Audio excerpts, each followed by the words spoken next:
So you also learned about treatments that are most beneficial for particular disorders in your readings this week.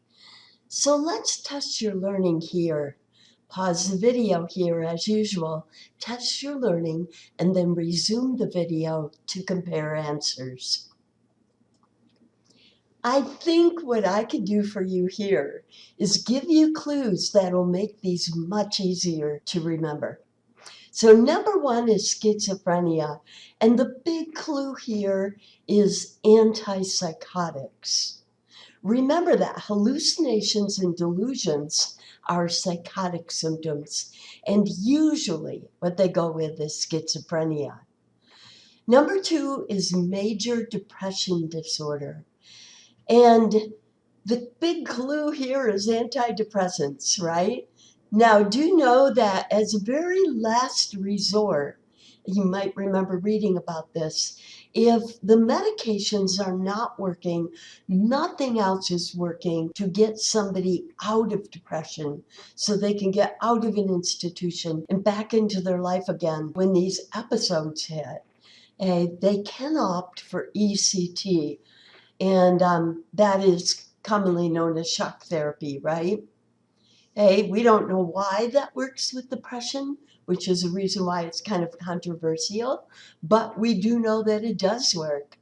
And so patients will decide that in advance and authorize that if that is what they want, rather than being stuck in an episode of depression forever, okay? But the first thing they're going to try is obviously antidepressants along with therapy and exercise. Okay. Number three is bipolar. And the big clue here is lithium.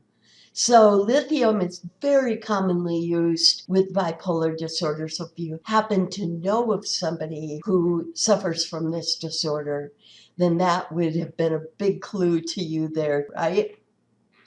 And then number four is ADHD, and the big clue here is stimulants. Remember that whole anomaly that you read about in your book, that we actually use stimulants to treat ADHD? And you think stimulants with hyperactivity, not a good thing, right?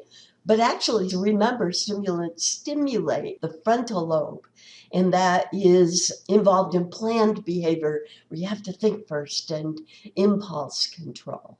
Now, number five is OCD, and the big clue here is anti-anxiety. Remember that obsessive compulsive disorder is one that is full of anxiety, right? So it makes sense that that is going to be treated with anti-anxiety medications.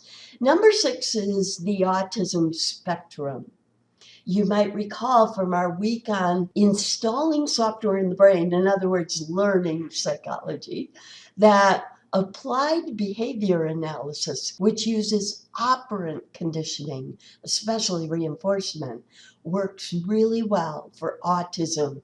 Remember that you can get a whole master's degree and be working with kids with autism already in that area. Now, here's a couple of concepts I want to touch on briefly because they are so often misunderstood. Involuntary commitment. Adults cannot be involuntarily committed unless they are a danger to themselves or others. The only controversial part of this is danger to the self. Of course, someone can and should be institutionalized if they are a danger to others. But psychologists are split about being a danger to yourself. Some psychologists fall on the Dr. Kevorkian side, believing that we have a right to end our own lives if they are too painful.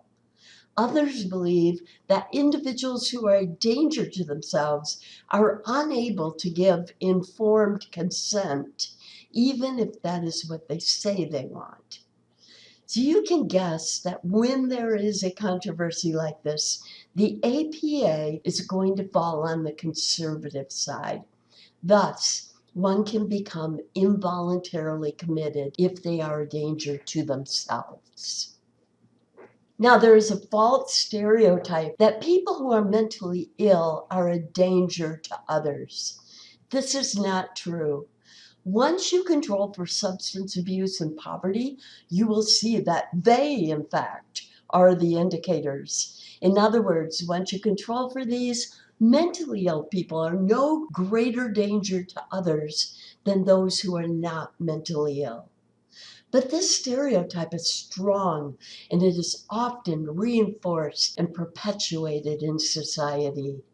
The truth is that people who are mentally ill are more vulnerable to self-harm and to suicide, but they are not more of a danger to others. Now, deinstitutionalization. This is the process by which one leaves an institution after an extensive stay when they do not have a family member to move in with. They receive a stipend, which is like a welfare check, and they have a certain period of time to prove that they can make it on their own.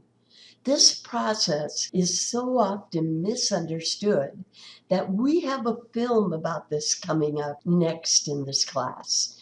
And it's a film I know you are really going to enjoy. So this concludes our class on what can go wrong.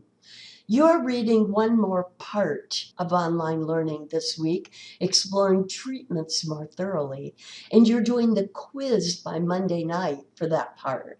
But instead of having a class about that part on Tuesday, next Tuesday, you will be viewing your film.